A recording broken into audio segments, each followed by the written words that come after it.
Good morning. कैसे हैं? बढ़िया। तो चलिए हम यहाँ पे न्यूटन्स लॉ ऑफ मोशन का लेक्चर नंबर 7 लेकर आए हैं। अभी हम लेक्चर नंबर 6 में हमने पढ़ाई की स्प्रिंग के बारे में।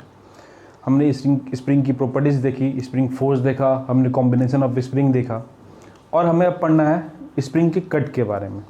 पुराने लेक्चर में हमने देखा स्प्रिंग के कॉम्बिनेशन, मतलब अगर स्प्रिंग जो है सीरीज में कॉम्बिनेशन है या उसके पैरेलल कॉम्बिनेशन है तो उस केस में स्प्रिंग कांस्टेंट हमारा क्या होगा। बात आई समझ में? अगर आपने इसके पहले लेक्चर नहीं देखा है तो आप उस लेक्चर को देखिए, स्प्रिंग के बेसिक्स लेक्चर देखिए, उसके बाद इस लेक्चर पे आइए जिसमें मैंने बताया है कि स्प्रिंग को अगर दो स्प्रिंग को आपस में कनेक्ट करते हैं, दोनों का स्प्रिंग कांस्टेंट अलग है। मान लीजिए कि आपके पास एक स्प्रिंग ये है, ठीक है, एक स्प्रिंग ये है और एक स्प्रिंग ये है, इसका स्प्रिंग कांस्टेंट K1, इसका स्प्रिंग कांस्टेंट K2। अगर इसे आप सीरीज में कनेक्ट करते हो तो सीरीज में कनेक्शन कैसा होगा हमारा? सीरीज में ये हमारा फर्स्ट स्प्रिंग हो गया, ये सेकंड स्प्रिंग हो गया, this is K1 K2। K1 K2 हमारा क्या था? K1 K2 स्प्रिंग कांस्टेंट, ठीक है, स्प्रिंग कांस्टेंट। तो ये जो कनेक्शन है इसे हम कहेंगे सीरीज में, ये जो कनेक्शन है इसे हम कहेंगे ये सीरीज कनेक्शन है।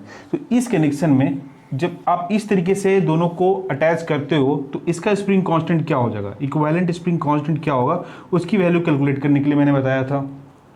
और अगर मान लीजिए कि आप इसे इस तरीके से कनेक्ट कर देते हो, पैरेलल, दो स्प्रिंग कांस्टेंट को आपस में पैरेलल कनेक्ट कर देते हो, ये होगा ना, पैरेलल कनेक्ट हो गए।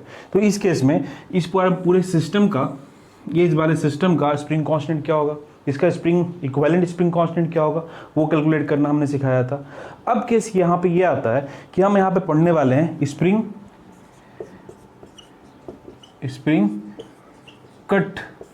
अगर स्प्रिंग को आप कट करते हो, ठीक है, आपके पास मान लीजिए यही स्प्रिंग है, ये स्प्रिंग एक दे रखा है और इसे आप कट कर देते हो किसी भी पोर्शन से, किसी भी पॉइंट से इसे आप कट कर देते हो। इसका अगर नेचुरल लेंथ जो है वो L दे रखा है, नेचुरल लेंथ L दे रखा है और आप किसी भी पोर्शन में इसे कट कर रहे हो, तो उस केस में इसका इस वाले भाग पोर्शन का और इस वाले पोर्शन का स्प्रिंग कांस्टेंट की वैल्यू क्या होगी?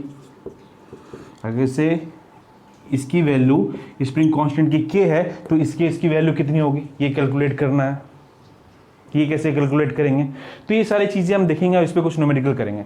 लेक्चर ज़्यादा बड़ा नहीं होगा, इसलिए इस लेक्चर को मैंने छोटा रखा है क्योंकि आपके दिमाग में आराम से ये बातें जा सके कि स्प्रिंग को कट करने के बाद हम किस तरीके से इसे सॉल्व करेंगे। स्प्रिंग को कट करने के बाद उसकी स्प्रिंग कांस्टेंट को हम कैसे कैलकुलेट करेंगे। अगर रेशियो सेम, मतलब एक डिफरेंट प्रोपोर्शन में है तो उसके लिए स्प्रिंग कांस्टेंट कैसे कैलकुलेट करेंगे। तो ये सारी चीज़ें हम देखेंगे आज के लेक्चर में। तो चलिए हम आज का लेक्चर स्टार्ट करते हैं। स्वागत है आपका फिजिक्स के लेक्चर में, फिजिक्स 2020 आपका यूट्यूब चैनल, और मैं प्रमोद कुमार आपका स्वागत करता हूँ। ठीक है, तो चलिए स्प्रिंग कट से रिलेटेड क्वेश्चन को हम देखते हैं। पहले इसके कॉन्सेप्ट को समझते हैं। कॉन्सेप्ट है क्या, स्प्रिंग कट में हम क्या पढ़ने वाले हैं, इसको कैसे समझने वाले हैं। देखिए, आपने कहा कि एक स्प्रिंग ले लिया, बड़ा सा स्प्रिंग ले लिया मैंने, हमने कहा ये बहुत बड़ा स्प्रिंग ले लिया, ठीक है, इसका स्प्रिंग कांस्टेंट तुमने कह दिया K है। ये पूरे स्प्रिंग का स्प्रिंग कांस्टेंट क्या है? K है। स्प्रिंग कांस्टेंट स्प्रिंग की स्टिफनेस जो उसकी स्ट्रेंथ को बताती है, ठीक है, स्प्रिंग कांस्टेंट K है। अब तुमने कहा कि अब इसे हम n इक्वल पार्ट्स में कट कर देते हैं। मैंने कहा n इक्वल पार्ट्स में इसे मैंने कट कर दिया, 1 2 3 इस तरीके से n इक्वल पार्ट्स में से मैंने कट कर दिया। इसकी ओरिजिनल लेंथ जो है स्टार्टिंग में L है, ठीक है, आपने कहा L है और इस L को n इक्वल पार्ट्स में आपने डिवाइड कर दिया। जब n इक्वल पार्ट्स में डिवाइड कर दिया तो यहाँ पे देखो, पहले हम सिंपल तरीके से इसे समझते हैं। जब n इक्वल पार्ट्स में डिवाइड कर दिया तो यहाँ पे क्या हुआ, यहाँ पे आप देख रहे हो ये फर्स्ट सेकंड थर्ड फोर्थ, इस तरीके से जो भी कॉम्बिनेशन है वो एक सीरीज कॉम्बिनेशन हो गया, है ना, वो एक सीरीज कॉम्बिनेशन हो गया। जब ये सीरीज कॉम्बिनेशन हो गया तो हम इसके लिए स्प्रिंग कांस्टेंट सीरीज वाले फॉर्मूले लगाकर कैलकुलेट कर सकते हैं ना। सीरीज वाला फार्मूला जो हमने कैलकुलेट किया था, इक्विवेलेंट स्टिफनेस कैलकुलेट करने के लिए, इक्विवेलेंट स्प्रिंग कांस्टेंट कैलकुलेट करने के लिए, वो फार्मूला हम यहाँ पर अप्लाई कर सकते हैं, कर सकते हैं, बिल्कुल कर सकते हैं, क्यों नहीं। और उस फॉर्मूले का यूज़ करके हम बता सकते हैं कि एक एक पोर्शन का, एक पोर्शन हमने जो भी उठाया, ये पोर्शन इसका स्प्रिंग कांस्टेंट क्या है, ठीक है। तो जब इसे आपने इक्वल डिवाइड किया तो हमने कहा ये K1 कह दो, ये सारे K1 है ना। K1 इस पार्टिकुलर पोर्शन का स्प्रिंग कांस्टेंट, इस पार्टिकुलर पोर्शन का स्प्रिंग कांस्टेंट K1 है, इस पार्टिकुलर का K1 क्योंकि हमने इक्वल डिवाइड कर रखा है, इसीलिए सबका स्प्रिंग कांस्टेंट सेम है। तो हमने कहा ठीक है सर, ये n नंबर ऑफ स्प्रिंग हो गए। तो n नंबर ऑफ स्प्रिंग हो गए तो आपको पता है कि अगर आपको इक्विवेलेंट सीरीज में कैलकुलेट करना हो तो आप लिखते हो 1/k equivalent equals to 1/k1 plus 1/k2, इस तरीके से कैलकुलेट करते हैं। तो यहाँ पे देखिए पूरे सिस्टम का, पूरे स्प्रिंग का स्प्रिंग कांस्टेंट क्या है हमारा k, तो हमने कहा 1/k equals to 1/k1 plus 1/k1 plus plus plus, ठीक है, अप टू n तक, 1/kn, ठीक है। ये बात समझ गया ना। ये 1/k1 1/k1 तक चला गया, ठीक है। उसकी भी वैल्यू जो है हमारी वो 1 है, इन पॉइंट तक भी इस तरह से आपने कैलकुलेट किया। अब देखो यहाँ पे जब तुमने ये कर लिया तो आप कह सकते हो 1/k इक्वल्स टू, ये n टाइम्स है तो n into 1/k1, n equal parts में डिवाइड किया आपने तो n इंटू 1/k1, क्योंकि ये 1/k कितने टाइम्स होंगे, n टाइम्स होंगे, ठीक है ना। n टाइम्स में डिवाइड किया है तो ये n टाइम्स होंगे, तो n टाइम्स 1/k1, और हमें फाइंड करना है k1 की वैल्यू कितनी होगी। तो k1 की वैल्यू कितनी होगी, ये इस तरफ आ जाएगा और ये हमारा हो जाएगा nk।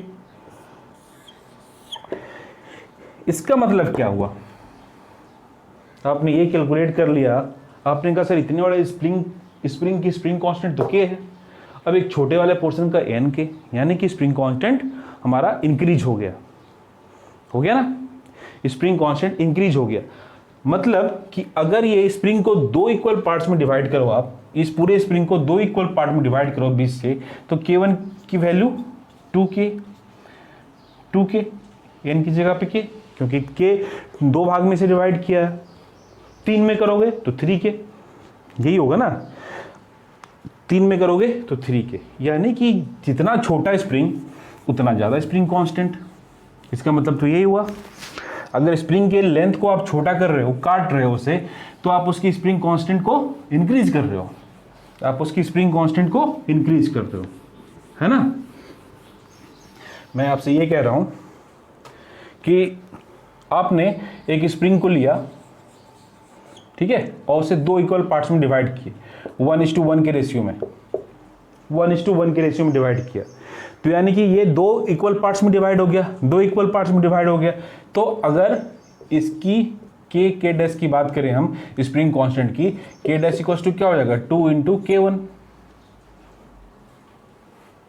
2 इंटू k हमारा क्या था, जब बिना काटे, मतलब जब आपने कट करने से पहले आपने कहा ये हमारा स्प्रिंग कांस्टेंट k है, ठीक है, ये हमारा स्प्रिंग कांस्टेंट k है, और इसे अब k इस पूरे स्प्रिंग का स्प्रिंग कांस्टेंट है। अब क्या किया तुमने, इसे 20 से कट कर दिया, इसके मिड पॉइंट से। अब तुमने कहा कि इससे मिड पॉइंट से कट किया, तो अब बताओ k डैश की वैल्यू। तो जब इक्वल पार्ट में डिवाइड किया है तो अभी आपने देखा कि k1 इक्वल्स टू nk, और n हमारा क्या था, नंबर ऑफ डिवीजन, जितना बार हमने उसे कट किया है, तो हमने वहां पे n कट किया था तो nk, 2 कट किया तो 2k, 3 टाइम्स 3 बार में कट करेंगे, मतलब 3 इक्वल पार्ट्स में कट करेंगे तो हमारा क्या हो जाएगा, 3k, मतलब ये 1 2 3 इस तरीके से कट करते हो तो 3k। बात आई समझ में। ये तो इक्वल डिवाइड, जब तुमने इक्वल काटा, तो अब तो हर केस में हो नहीं सकता ना कि इक्वल कटे, ऐसा भी हो सकता है कि कुछ अलग रेशियो हो, इन द सेंस, देखिए अलग रेशियो हो कट करने का। जो आपने स्प्रिंग कट किया है वो ये जरूरी ना हो कि 2 इक्वल पार्ट में, 3 इक्वल पार्ट में, 4 इक्वल पार्ट में हमें कट किया है। हमारे पास कोई ऐसा भी केस हो सकता है कि ये स्प्रिंग है, ठीक है, और इसे इसका स्प्रिंग कांस्टेंट मान लो k है, और तुमने इसे कट किया 1:3 के रेशियो में, 1:3 के रेशियो में। स्प्रिंग का कट जो है 1:3 के रेशियो में है, एक पार्ट इधर है और 3 पार्ट इधर है। तो इस केस में स्प्रिंग कांस्टेंट कैसे कैलकुलेट करेंगे? इस केस में स्प्रिंग कांस्टेंट कैसे कैलकुलेट करेंगे? सोचिए। इक्वल वाले में तो सिंपल था, तुमने कहा कि भाई जो भी है हम इस वाले फॉर्मूले पे रख देंगे कि n के हमारा क्या था, ओरिजिनल, जब पहले कट करने से पहले स्प्रिंग कांस्टेंट k है, और n जो है हमारा नंबर ऑफ कट, कितना कट लगाया आपने, इक्वल है ना। लेकिन यहाँ पे क्या है, यहाँ पे आपने इक्वल कट नहीं लगाया, स्प्रिंग को इक्वल कट नहीं किया, आपने क्या किया कि किसी एक रेशियो में किया है, ठीक है, किसी एक रेशियो में किया है। तो उस रेशियो में अगर कैलकुलेट करना हो, तो कैसे करेंगे? सोचो, क्या करेंगे?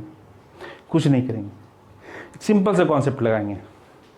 देखिए क्या है ना कि स्प्रिंग कांस्टेंट जो है वो इन्वर्सली प्रोपोर्शनल टू लेंथ, जिस प्रोपोर्शन में आप लेंथ काटोगे ना, उस प्रोपोर्शन में ये इंक्रीज होता जाएगा स्प्रिंग कांस्टेंट आपका, ठीक है। लेकिन हम इसको सिंपल तरीके से और समझते हैं, इस तरीके से समझते हैं। यहाँ पे देखते हैं इस फॉर्मूले में कि जब तुमने एक स्प्रिंग को 2 इक्वल भाग में कट किया, तो तुमने कहा कि स्प्रिंग कांस्टेंट जो है हमारा वो 2k है ना, यानी कि k dash equals to k by 1/2। यहाँ पे क्या आ गया? रेशियो। कि इस वाले e अगर ये रेशियो है तो हमारा स्प्रिंग कांस्टेंट क्या होगा। ध्यान से देखिए, यहाँ पे कुछ अलग से फॉर्मूला याद रखने की जरूरत नहीं है, यहाँ पे चीज़ों को समझने की ज़रूरत है। मैंने कहा कि जब तुमने 2 इक्वल भाग में कट किया तो तुम्हारा रेशियो जो था वो 1/2 है, तब जाके ये ऊपर आकर यहाँ पे जब इसे आपने सॉल्व किया तो कहा 2k, है ना। जब पोर्शन जो है 3 इक्वल भाग में कट किया, तो k डैश की वैल्यू 3k, यानी इसे हम लिख सकते हैं k बाई 1/3। अब 1/3 क्या है इस वाले पोर्शन का, ये पोर्शन कितना है 1/3 है टोटल लेंथ का, ये 1/3 है, वही 1/3 है। तो यानी कि अगर हम रेशियो को ओरिजिनल स्प्रिंग कांस्टेंट से डिवाइड नहीं करते हैं अगर हम रेशियो को ओरिजिनल स्प्रिंग कांस्टेंट से डिवाइड कर दें सॉरी, तो हम ये फाइंड कर सकते हैं कि जो पोर्शन कटा हुआ है उसका स्प्रिंग कांस्टेंट क्या है। नहीं समझ में आई बात? देखिए समझ में आएगी आपको बात। यहां पे क्या किया कि तुमने 1:3 के रेशियो में इसे डिवाइड किया, यानी कि क्या किया, ये वाला पोर्शन जो है 1:3 के रेशियो में डिवाइड किया, यानी कि ये जो पोर्शन है 1/4 इसके रेशियो है, इसकी रेशियो 3/4 है ना। एक रोटी को 4 भाग में डिवाइड किया, तो ये वाला पोर्शन जो है 1 और ये वाला पोर्शन जो है 3, तो हम कहेंगे 1:3 के रेशियो में से डिवाइड किया। मुझे पता है आप लोग समझ गए हो, लेकिन रोटी से थोड़ा अच्छी तरह से समझ जाओगे, है ना। रोटी का हमने एग्जांपल लिया, हमने कहा ये पोर्शन एक खा लिया, अब इसका 3 रेशियो बचा हुआ है, ठीक है। तो ये पूरा का पूरा तो 4 भाग में हमने डिवाइड किया था, तो ये जो पोर्शन है 1/4 है और ये पूरा का पोर्शन 3/4 है, तो 1/4 ये वाला और 3/4 ये वाला। अगर इसकी स्प्रिंग कांस्टेंट की बात करें, हम कहते हैं ये k डैश है, इसकी स्प्रिंग कांस्टेंट की बात करें तो जो भी हमने सीखा, हमने कहा कि ओरिजिनल स्प्रिंग कांस्टेंट जो बिना कट किए हुए पहले जो हमारा था वो, ठीक है, और इसकी रेशियो क्या है, कट की रेशियो, ठीक है, जो हमने कट किया है कट रेशियो क्या है, ठीक है। आप इसे इस तरीके से कट रेशियो, इसे k डैश इक्वल्स टू, इसे कट रेशियो किस पोर्शन में आपने कट किया है वो लिखिए, लिखो। तो k डैश की वैल्यू क्या आ गई हमारी, देखिए k हमारा क्या था, ओरिजिनल स्प्रिंग कांस्टेंट, और कट रेशियो क्या हमारा, ये क्या रेशियो है 1/4, तो ये k डैश की वैल्यू 4k है ना। इसकी वैल्यू अगर हम बात करें के डबल डैश की, तो के बाई 3/4 यही पोर्शन है ना, ये रेशियो, इसी रेशियो में कट है। ये 3/4 वाला पोर्शन है, जो हमारा पोर्शन बचा हुआ है वो कितना पोर्शन बचा हुआ है, 3/4 का पोर्शन बचा हुआ है। तो जो 3/4 का बचा हुआ है वो double dash equals to 4k/3। ठीक है, ये जो कट रेशियो है वो किस पोर्शन में आपने कर रखा है वो वैल्यू को रख दीजिए आप। ठीक है, तो ये हमारा हो गया, समझ गए। इक्वल डिवाइड है तो कोई दिक्कत नहीं है, अगर इक्वल नहीं भी है तो जो रेशियो हमारा है, जितने पोर्शन में उसे कट किया है, हाफ किया है, ठीक है, तो हमने हाफ यहाँ पे रखा था तो सेम आया। हमने हमारा जो पोर्शन था 1/3 था तो 1/3 रखा तो भी हमारा वैल्यू सेम ही आया। तो यस, इसका मतलब है कि जो पोर्शन है हमारा, वो पोर्शन अगर हम पुट कर दें इस वाले फॉर्मूले में कि के कैलकुलेट करना है आपको, और के ओरिजिनल बाय ये जो पोर्शन है हमारा स्प्रिंग का पोर्शन जो है, इसमें अगर पुट कर दें तो हमें फाइंड कर सकते हैं कि उस वाले पोर्शन का स्प्रिंग कांस्टेंट क्या है ना। एक दो एग्जांपल से और इसे बेटर तरीके से समझते हैं। चलो देखो, हमने कहा कि ये हमारा स्प्रिंग, ठीक है, इसे 1:2:3 के रेशियो में कट किया गया। जब स्टार्टिंग में इसका स्प्रिंग कांस्टेंट हमारा के है, ओरिजिनल पूरे लेंथ के लिए स्प्रिंग कांस्टेंट हमारा के है। अब कहा गया कि इसे 1:2:3 के रेशियो में कट किया गया। अब बताइए कि इसका स्प्रिंग कांस्टेंट, इसके लिए स्प्रिंग कांस्टेंट और इसके लिए स्प्रिंग कांस्टेंट की वैल्यू क्या है। के डैश, के डबल डैश, के ट्रिपल डैश की वैल्यू कैलकुलेट करनी है आपको। क्या करोगे, ये वाला पोर्शन कितना है, देखो ये वाला पोर्शन कितना, ये कितना, ये कितना, ये टोटल आपने डिवाइड किया 3 + 2 + 1 6 हुआ ना। एक पोर्शन ये है, दो पोर्शन ये है, तीन पोर्शन ये है, टोटल 6 है। तो ये हो गया हमारा 1/6, ये हो गया हमारा 2/6, ये हो गया हमारा 3/6। बात समझ गए, सिंपल है ना, कोई ज़्यादा माथा पीछे लगाने की जरूरत नहीं है। जो जिस रेशियो में से डिवाइड किया उसी सारा को ऐड कर दो, तो ये हो गया हमारा 1/6 का पोर्शन, ये हो गया 2/6 का पोर्शन, ये हो गया 3/6 का पोर्शन।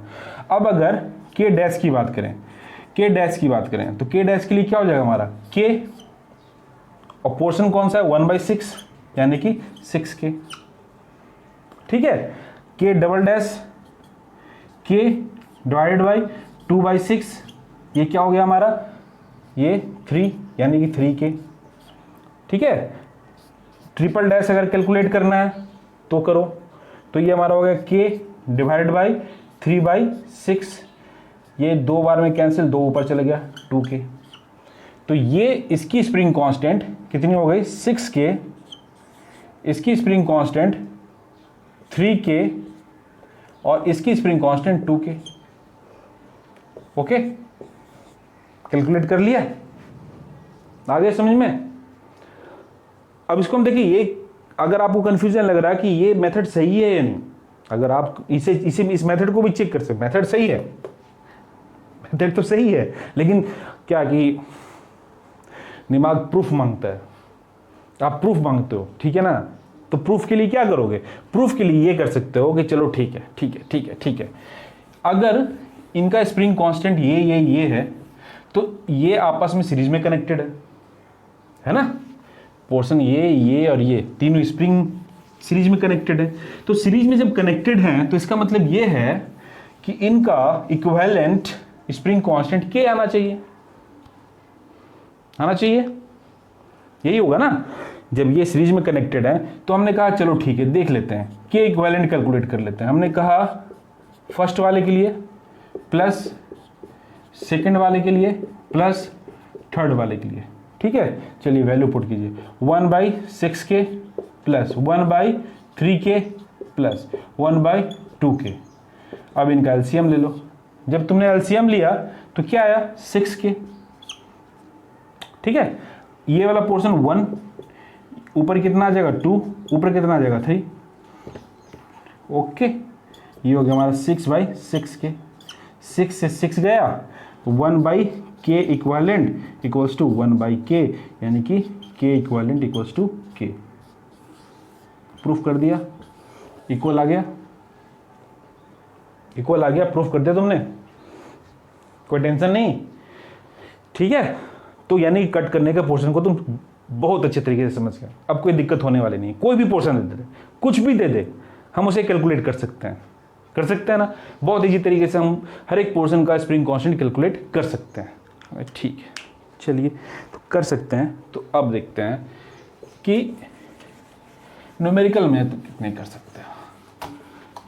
छोटे न्यूमेरिकल लेंगे चीज़ों को समझने के लिए, समझ गए हैं हम, बस मेरा मकसद ये है कि आप और अच्छे से समझ लो, कॉन्सेप्ट क्लियर हो जाएगा आपकी। बस स्प्रिंग कोई भी पोर्शन कट कर दिया और दे दिया कि ये कैलकुलेट करना है, तो फिर क्या होगा। देखो यहाँ पे इस न्यूमेरिकल के मेथड से मैं एक और कॉन्सेप्ट आपको बताने जा रहा हूँ। हमने कहा कि पहले जो है स्प्रिंग कांस्टेंट K, ठीक है, इस पे एक फोर्स लगाया हमने F इक्वल्स टू 10 न्यूटन का। ओके, स्प्रिंग कांस्टेंट को कहा तुमने 100 न्यूटन पर मीटर है इसकी वैल्यू। जब फोर्स लगाया तो ये कुछ एलोंगेट होगा, ये जब फोर्स लगाया स्प्रिंग में इस तरफ खींचने के लिए तो ये कुछ खींचेगा ना, इसको एलोंगेट करने की कोशिश करेगा। ये स्प्रिंग खिंच गया, चलो स्प्रिंग को खींच देते हैं, स्प्रिंग कुछ खिंच गया, ठीक है, F, और ये इसका इलोंगेशन जो है वो x, ठीक है, इलोंगेशन जो है वो x है।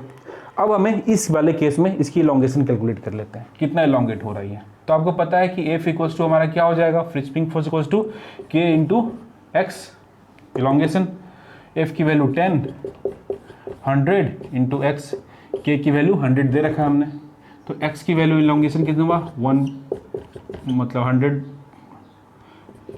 10/100 यानी कि 0.001 मीटर x की वैल्यू, ठीक है, इसे ध्यान में रखिए आप, आपने कैलकुलेट किया। अब इसे क्या करते हैं, दो इक्वल भाग में कट कर देते हैं। जैसे ही दो इक्वल भाग में कट किया, हमने कट कर दिया और फोर्स लगा दिया सेम 10 न्यूटन, ठीक है। अब ये फोर्स जब लगाया तो ये भी कुछ इलोंगेट होगा, ये भी कुछ खींचेगा अपने नेचुरल पोजीशन से, आपने कहा ये भी खिंच गया, ठीक है। अब देखो यहाँ पे स्प्रिंग कांस्टेंट K डैश की वैल्यू कितनी होगी, दो इक्वल भाग में कट किया आपने, 1:1 के रेशियो में कट किया दो इक्वल भाग में, और एक पोर्शन को लाके यहाँ पे कनेक्ट कर दिया। इसे हमने इस स्प्रिंग को दो इक्वल पार्ट में कट कर दिया और एक पोर्शन को लाके यहाँ कनेक्ट कर दिया। जब यहाँ कनेक्ट किया तुमने तो इसके लिए K डैश की वैल्यू कितनी होगी, 2K, पता है ना, K dash equals to NK, जितना भाग में हमने कटा, दो भाग में हमने काटा, लिखा 2K, ओके, चलो ठीक है, यहाँ तक क्लियर है। तो इस केस में इसकी लॉन्गेशन देखिए, सेकंड केस में, इस वाले केस में, तो हमारा फोर्स जो है equals to spring constant 2K into x, x की वैल्यू 10/2 इंटू 100, ठीक है, ये हो गया हमारा 0.05 मीटर।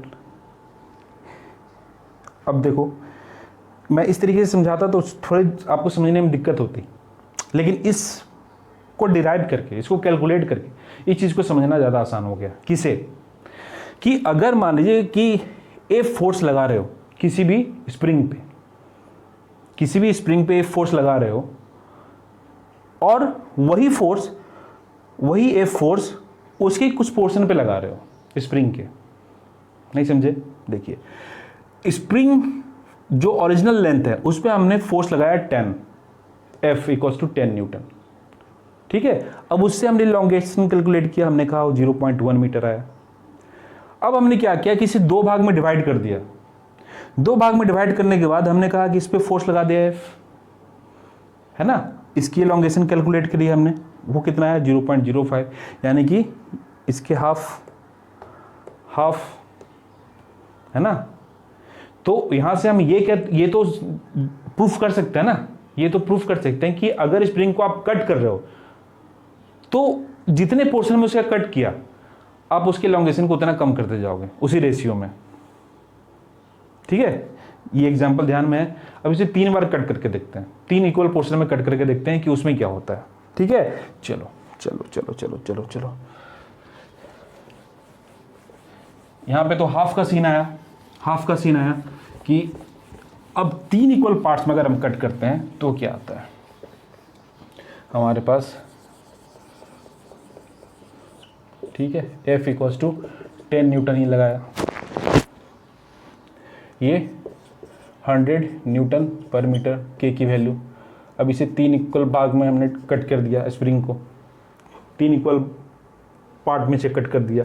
तो 3 इक्वल पार्ट में जब कट कर दिया तो इसके लिए और एक पार्ट को यहाँ आगे कनेक्ट कर दिया और उस पर फोर्स लगा दिया 10 न्यूटन। तो स्प्रिंग, इसकी स्प्रिंग कांस्टेंट कितनी हो गई 3 इंटू 100, ये ना एन के 300। ठीक है ठीक है ठीक है ठीक है ठीक है। तो जब इतना फोर्स लगाया तो ये कुछ एलोंगेट हुआ है फर्स्ट वाले केस में। इसे हम देखते हैं F इक्वल्स टू 100, फार्मूला लिखते हैं ना पहले, K इंटू एक्स। तो x की वैल्यू F बाई के, F की वैल्यू 10 और K यानी कि 0.1 मीटर। हमने कहा ठीक है सर, ठीक है ठीक है ठीक है ठीक है। इस वाले केस में इसकी स्प्रिंग कांस्टेंट 300, इसमें कितना एलोंगेशन होगा F फोर्स लगने से, तो force equals to 3K into x. तो x equals to F by, ठीक है, यानी कि 1/3। आप इसे कैलकुलेट करो तो 10/100 यानी कि 1/3 इंटू 0.1। देखिए इस वाले पोर्शन में लिखने का कारण है ना, मैंने कहा 0.1 का 1/3, 0.1 का रेशियो 3। ठीक है, यहाँ पे 0.1 मीटर। तो आपने जितने इक्वल नंबर ऑफ पार्ट्स में से डिवाइड किए हैं, जितने इक्वल नंबर ऑफ पार्ट्स में डिवाइड किए और फोर्स के मैग्नीट्यूड सेम है तो उसका एलोंगेशन भी उसी रेशियो में होगा, उसी रेशियो में होगा, है ना। अब इस कॉन्सेप्ट से आप डायरेक्टली बिना सोचे समझे चुटकियों में न्यूमेरिकल को सॉल्व कर सकते हो, चुटकियों में न्यूमेरिकल को सॉल्व कर सकते हो। नहीं कर सकते हैं? कर सकते हैं। कि मान लीजिए क्वेश्चन यही दे रखा है, आपको क्वेश्चन दे रखा है कि बताइए ये स्प्रिंग है, इसका स्प्रिंग कांस्टेंट के दे रखा है और F कोई फोर्स हमने इस पे लगा रखा है इस डायरेक्शन में। ठीक है, तो जब इसे हम n equal number of parts में डिवाइड करेंगे, क्वेश्चन क्या है, पहला ओरिजिनली एक स्प्रिंग है, उसका स्प्रिंग कांस्टेंट k है और उसे हमने F फोर्स लगा रखा है। ठीक है, F फोर्स लगा रखा है। अब इसी स्प्रिंग को n equal number of parts में डिवाइड करके कट कर हमने उस पर भी फोर्स F रखाया, हमने उस पर भी फोर्स F अप्लाई किया है। एक्सटर्नल फोर्स जो है उसकी मैग्नीट्यूड जो है F है। तो आप बताइए कि उस केस में उसका एलोंगेशन क्या होगा, उस केस में एलोंगेशन क्या होगा। n इक्वल पार्ट्स में से डिवाइड किया, फोर्स यहाँ पर भी F लगाया, तो इसकी वैल्यू कितनी हो गई n के यहाँ से n equal number of parts में डिवाइड किया। तो सारे कॉन्सेप्ट को हम फास्ट n के यहाँ पे लगाया, यहाँ पे फोर्स F लगा हुआ है, तो क्या हो जाएगा हमारा 1/n F/k। यही है ना, x की वैल्यू यही होगी ना। यहाँ पे अगर नॉर्मल कंडीशन में से आप लगाओ तो आप कहोगे F equals to K into x, तो x इक्वल्स टू F/k। तो जितना नंबर ऑफ पोर्शन में से आपने कट किया है उससे बस डिवाइड कर दो, उतना ही इलोंगेशन होगा। वही रेशियो में ये भी कट होगा, इसकी भी उतनी मतलब इलोंगेशन, उतना स्ट्रेच होगा, वो उतना लंबा कर सकते हो सेम फोर्स को अप्लाई करके, या फिर अगर कंप्रेशन केस भी हो तो हम उतना ही कंप्रेस कर सकते हैं उसी रेशियो में। ठीक है ठीक है ठीक है, चलो चलो चलो चलो। अब देखो कि मान लीजिए इसी क्वेश्चन में तुमसे इसी कॉन्सेप्ट पे अगर एक क्वेश्चन इस तरीके से हो, तो ये कॉन्सेप्ट को समझना ज़्यादा है, इसमें क्वेश्चन की बहुत ज़्यादा वैरायटी पॉसिबल नहीं है ना, लेकिन कॉन्सेप्ट आपको समझ में आना चाहिए कि स्प्रिंग कांस्टेंट के साथ हो क्या रहा है।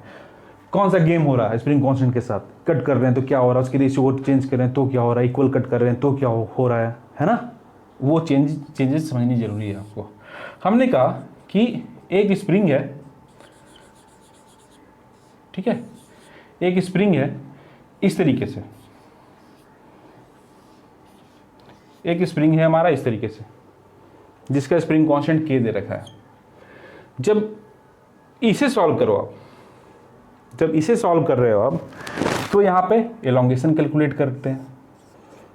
ये इस कारण से कितने एलोंगेट, मतलब क्वेश्चन को अगर हम समझें तो ये करा कि ये m1 m2 इसकी मोशन इस डायरेक्शन में विद एन एक्सेलरेशन ये ऊपर की अगर जा रहा है, तो बताइए कि यहाँ पे ये इस वाले स्प्रिंग में ये कितना एलोंगेट हो रहा है ना।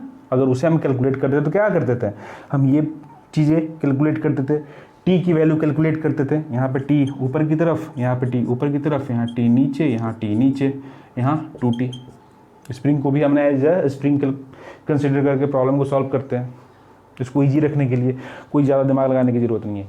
आपको स्प्रिंग जहाँ देखो स्प्रिंग कंसिडर करो और प्रॉब्लम सॉल्व कर दो, ठीक है। हमने कहा यहाँ पे 2t, यानी कि अगर यहाँ से कैलकुलेट करना होता था तो आप कहते थे 2t equals to K x equals to 2t by K भी हुआ करता था, ठीक है। ये चीज़ आप सिंपली कैलकुलेट तो कर ही सकते हो ना। यहाँ पे क्या लग रहा है हमारा m1g नीचे की तरफ, यहाँ पे क्या लग रहा है हमारा m2g नीचे की तरफ, फोर्स हमने अप्लाई कर दिया। अब अगर इसी स्प्रिंग को ठीक है T3 इक्वल पार्ट्स में डिवाइड करके किसी एक पोर्शन को कनेक्ट किया,